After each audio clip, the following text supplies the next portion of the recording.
Well, you see, Mike, not a great deal. That's not entirely true. What do you mean it's not entirely true, darling? I would say you had a great influence. Yeah, because a lot of the furniture is actually from South Africa still. So we've just added to it. You also chose that picture. Yeah, I'm just going to go there. This is the picture that I chose to kind of tie in with the curtains. In fact, the curtains shouldn't really be there because they were on a 6-monthly temporary. They were just hanging to see how they feel, and they're still there 1 year later. So that's Which isn't great. Which is not great, no, but they are in due Also, time. I didn't like that picture. Since when? I've never really liked that picture. But you said that you liked it when we first No, met. I said it was all right. I said, if you like it, babe, if you like it, yeah, then great. okay. But it's not it wouldn't be my like, oh, that's awesome. Is that right? Mm. You see, because what I didn't want really is I know that you're into, that you paint a lot, you do a lot of drawings and that. And, That's true. And I didn't want another one of your pictures in the lounge. Amazing. So because one's going in the dining room and we've got one in the not utility room. Sorry, it's not the utility room, is it? One in the breakfast room. Yeah, but you see, it's because we're trying to encourage at Heart Church. Yeah. Creativity. Yeah, You know? and what I've used somebody that doesn't come to Heart Church in John Lewis.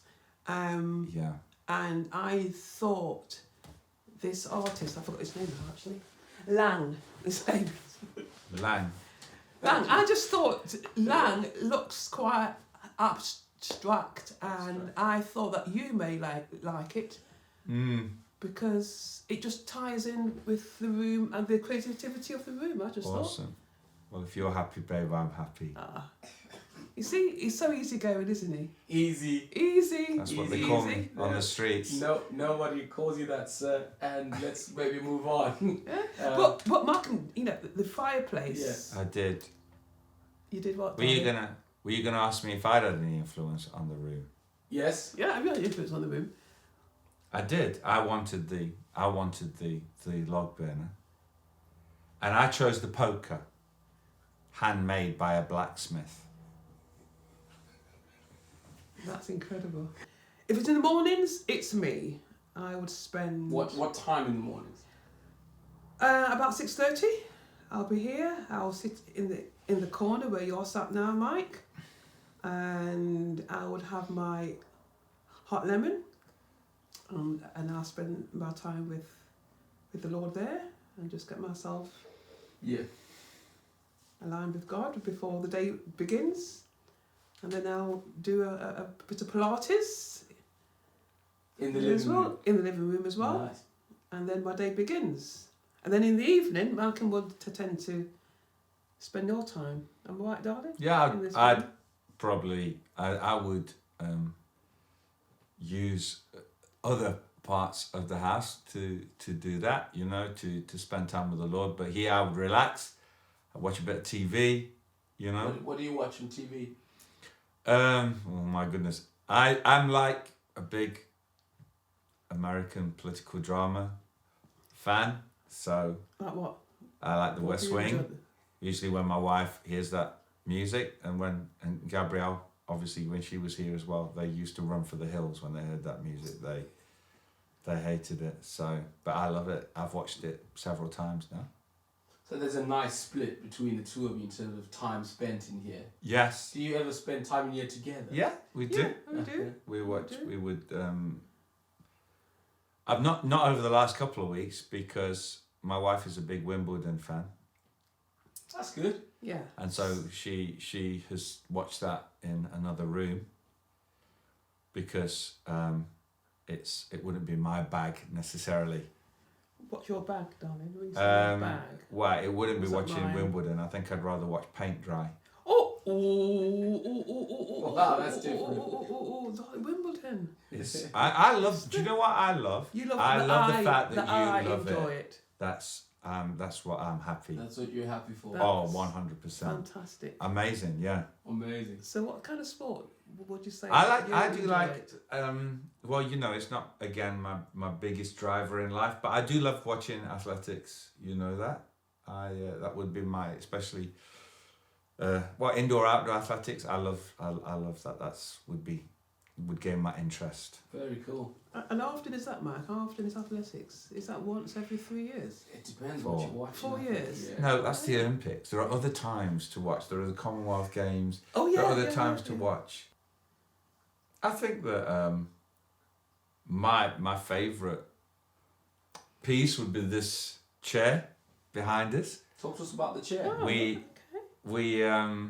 bought that since we've been back in this country, and I just like it because of the shape of it and the colour of it. It's just something that brightens up the room, brings a bit of lift to the room, and I know chairs are good to sit in, but I actually like the look of that chair as well. Very cool. Pass it in there. I would say it's the lamp in the corner, because I bought that lamp about 6 weeks before we left for South Africa. No, left from South Africa. From South Africa. Yeah. Sorry, from South Africa. Yeah. Sorry. And I saw it in a furniture shop, and I really fell in love with it. And because we were putting it on the container, I thought, right, I can actually hide that without Malcolm seeing it. So the first time I saw it was when we unpacked it. Yeah. No, I saw it. I saw the guys wrapping it up and nearly stopped them, because I'm thinking they're wrapping up something that isn't ours. I didn't realise that it was ours. Yeah. And then you said something. Oh, don't worry about that. You know, it's fine. I thought, well, yeah, you take money and spend. I did. Well, a piece of South Africa I brought with us. We did. You went to know. Right. Well, But not, you always find. I always do. You know that. It's like a private investigator. You know that. Oh my goodness. Well, the Baxter family meetings Lord help us. were always an exciting meeting. Wrong adjective. Well, the what? Sorry. Wrong adjective. It wasn't exciting. But anyway, carry on. Yeah. You crack on. It's fine. It was. Would you like to expand on that? No, you go. It was I thought it was a very exciting meeting, because the end result wasn't always as exciting as what I thought it might be. But a family meeting is sometimes when your family seems to be getting out of alignment with the protocol of the family unit, and one child tends to go offline or other. And so we just think sometimes we just like to bring it all back together, and let's get everybody, thinking from the same book, same page. And so family meetings were where we all would sit down in the lounge, and one child would hold a cushion, and no other child or nobody else was allowed to speak while the other child was holding a cushion. Would you like to expand on that a little bit? Because Just so everybody had a voice. yeah, that was the idea. Especially because we have a breadth of ages and some, let's say, strong personalities in our family. It was to give everyone an opportunity to talk while the said alignment was being actioned, which was usually things that my beautiful wife felt that she'd been going on about for quite some time, with no shift or change in behaviour from the said children. And so we would then gather the family to deal with those issues so that the harmony of the family might be restored, as indeed the joy of life restored to my wife. However, the theory of family meetings... So did you feel the need to bring the family meetings to alignment as well? Did that not come across in what I was saying? No, you just thought it was just entirely... To be honest, to me. yes. Did you feel the need? I did. I wanted the restoration of harmony, That's and cool. I absolutely wanted the restoration of your joy. So, Which is more important.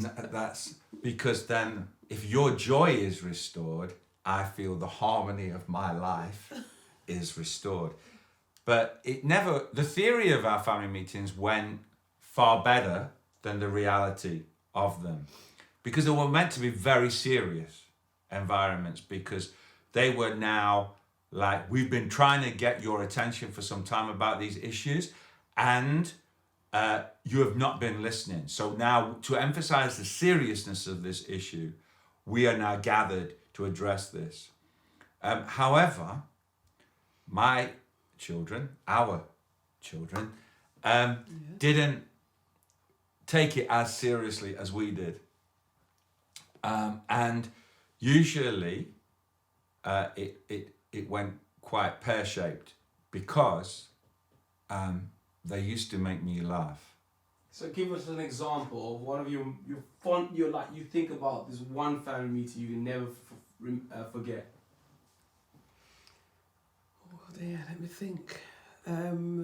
I think there was one family meeting where I was trying to instill order, and Malcolm was just not cooperating with me, and he also laughing. Wait a minute. There's a misrepresentation of the facts. Okay. What was happening was they were making you laugh. They were making me laugh, and then managing to put on a straight face when you looked at them.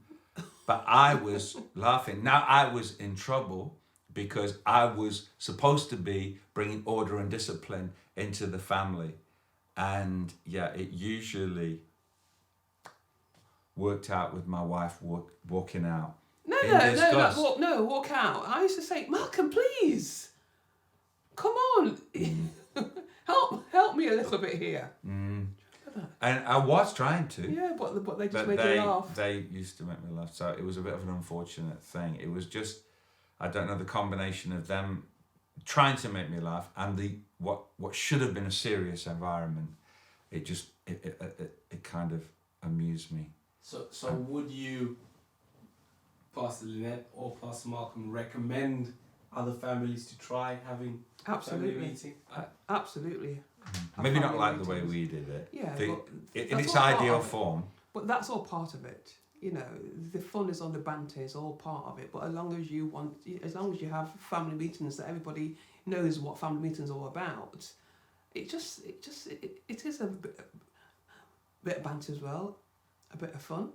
But I have a lot of pain associated with it. Because come on, all these years later, it's like I have all this pain. Yeah, because usually come on. I was the one who ended up in trouble. They were supposed to be in trouble, and I was the one that ended up in trouble.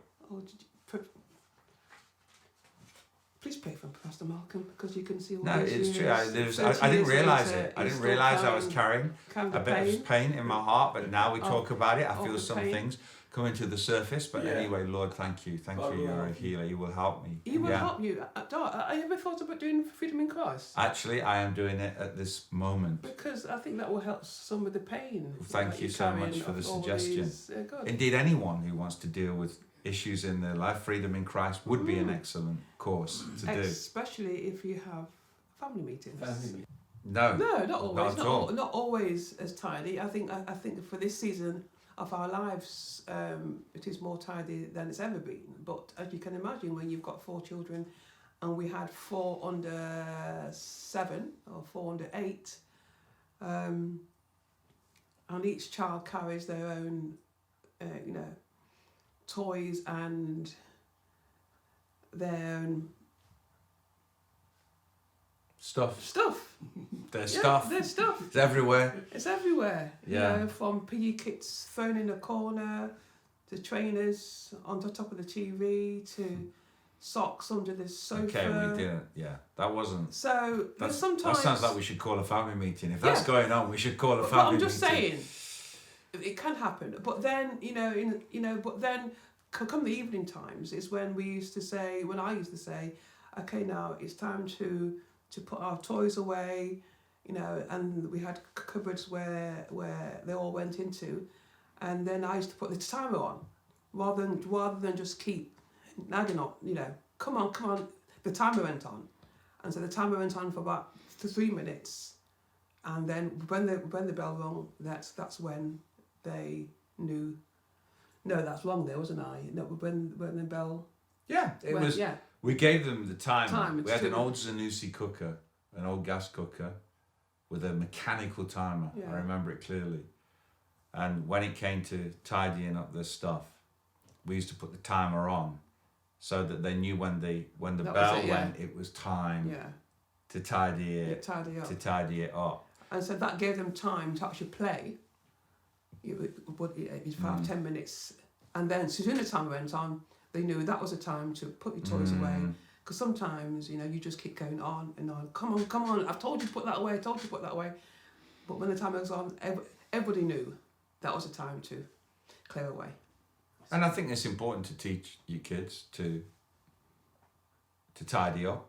Not always for you to be doing it for them, but then it's also important for us to.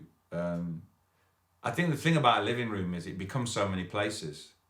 You know, it's a place where you raise your kids. It's a place where you have quiet time or do Pilates or you watch TV, or it becomes a room where you do so many things, and you have to set it up. You know, I remember many a night years ago, my wife on her knees, she used to sew and make clothes and make dresses, and there were patterns all over the floor. So it's become so many things. The kids on the floor doing the homework, you know, all that kind of thing. So I think that you've got it becomes a room that changes and shifts and becomes different things, not only at different times of the day, but at different times of life. There are seasons that influence. You know, we don't have toys in the corner anymore, but even when we did, we sought to change it into an environment that was conducive for us when the kids were in bed.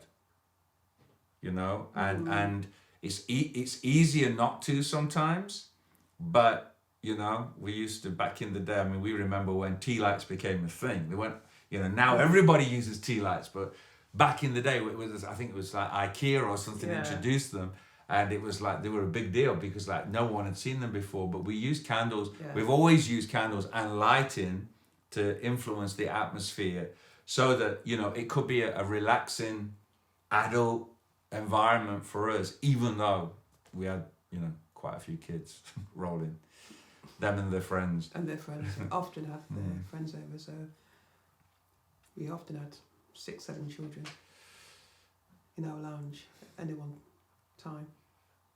So, but it's all cool, yeah. Yeah, it was fun.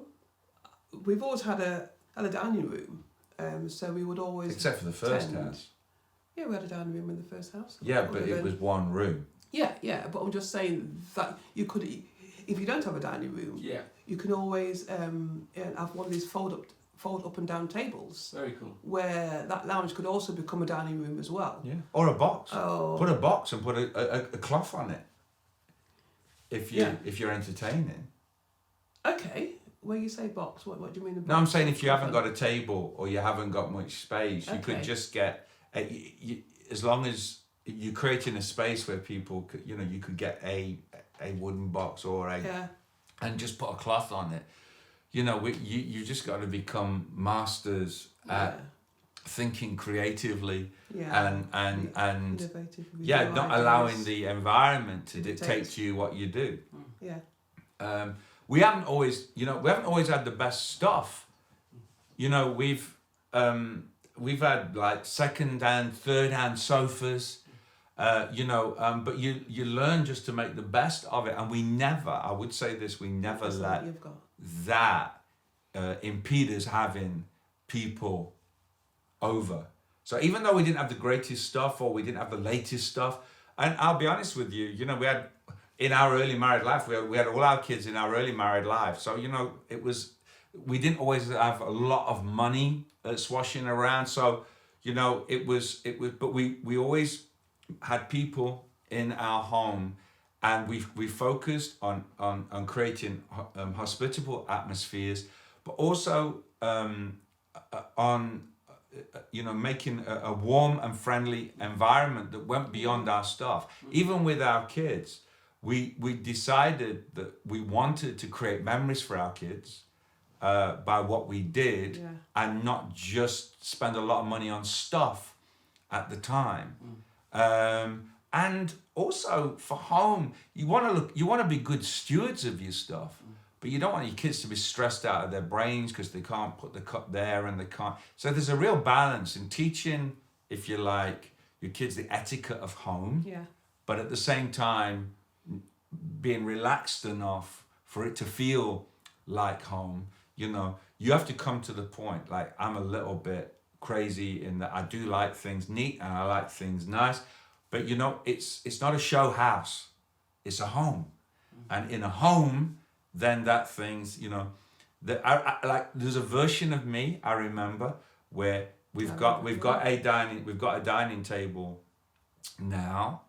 And I was just thinking how much I've changed, because there are certain things, there are chips and marks on that dining table that one time would have really annoyed me, and I would have wanted to change the table. But what didn't change the table? Because it got chips and marks on, But change the table. No, because I want it to be just. I would want it to be just nice.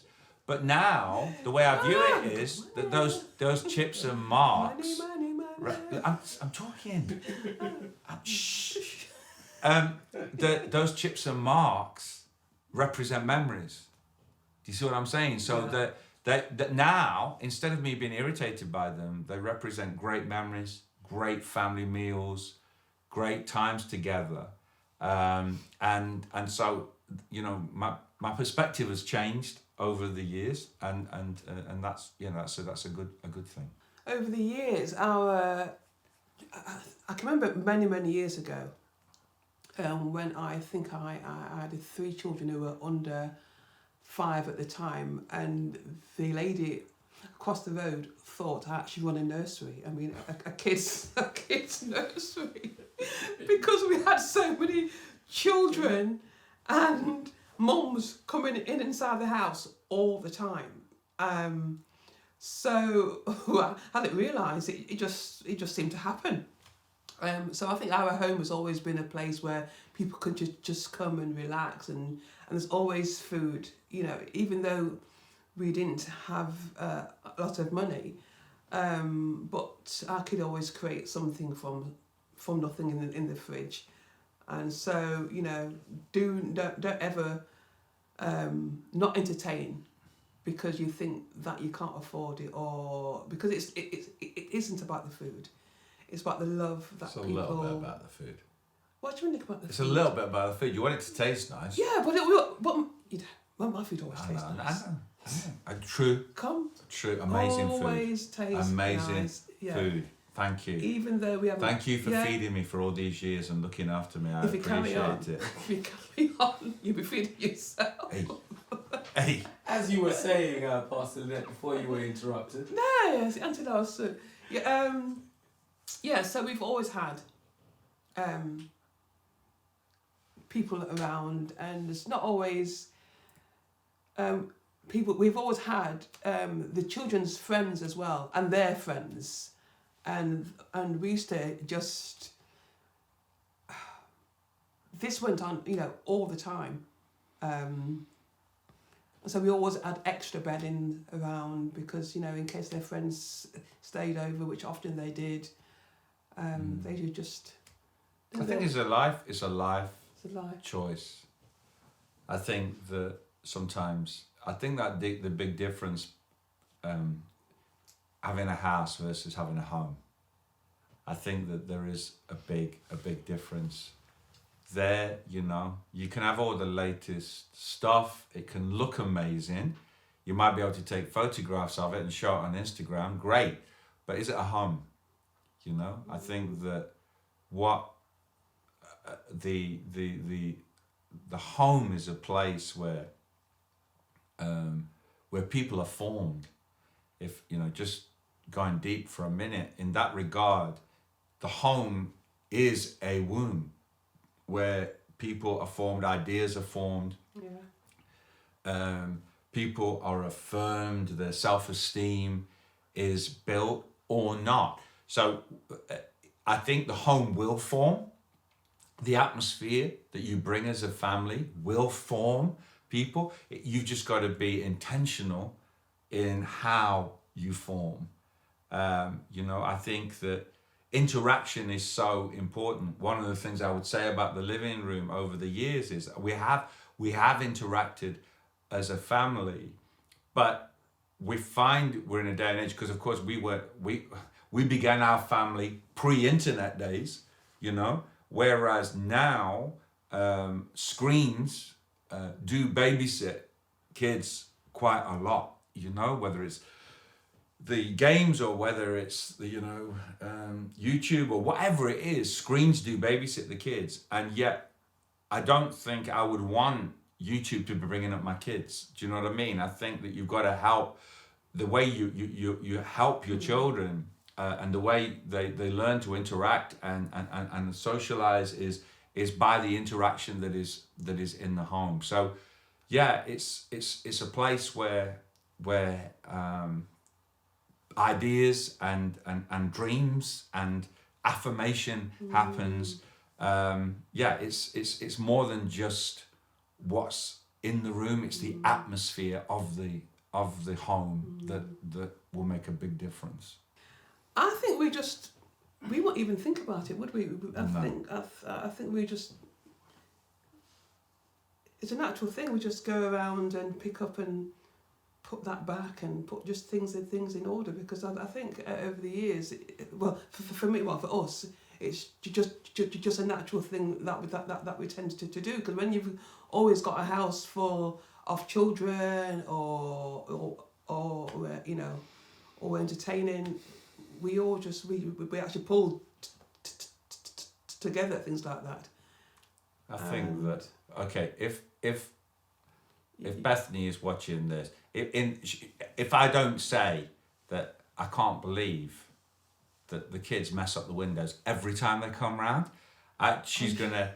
Are you actually going to say no? Because otherwise Bethany's not gonna. She's not gonna say that we're telling the truth. So there is a place where I love the kids coming around, but do they have to drag their slimy fingers over every window? But you know what? Do you know what I love? This is on camera. What I love I think is your grandkids might also be watching this. I love the fact that I get you are very brave to clean those windows. You're very brave, because Malcolm. they remind me. They Babes, remind me of the listen, joy that we're I on have camera. of these children. We're on camera. I know. Camera. But I've got to be honest, brave. guys. No, I've got to be honest. Not too honest, darling, because we do want the children to come. You heard it from Pastor Lynette. Honest, but not too honest. What do you think about that? I don't know. It's because that's we do want our grandchildren to come round. We do. And to put their hands on the window if they want to. Because the window as well. Because you can clean it, really. 2 minutes to clean. It's 2 nothing. minutes, if that. 30 what would seconds you rather have? Grandkids Okay. or clean windows? I would prefer Malcolm to clean windows and have the grandkids. Amazing. He's very brave. Very and it's now at 32 minutes past and he's very brave. Thank you. Beth, I do apologise. Jess, I also apologise. Zaki and Hunter, you can put your fingerprints all over any window you want to, because Mama B will clean it. In fact, Grandma. In fact, what's my name? Mum. I thought, wait a minute, we've got a woman here who's forgotten her name. I come across so many names. And Mum, Mama B, Pastor Lynette. It's true. Lynn. It's true. What other names, Mark, have I got? Let's go into all the names. Not all of them are repeatable. I think living room is the place where you do life. It's called living. And it should be a place of joy. It should be a place of stress or strain. It's a place where you can be entertained by things like the TV and stuff, but it should also be a place of interaction. And it's not going to make itself. You've got to make it what you want it to be, and make sure it's a good thing, because it's worth it in the long run. Amazing. Amen. Pastor Lynette, anything from you? I think Malcolm summed it all up, really. Come on. Amazing. Thank you for letting us into your home. You mentioned food. Yeah.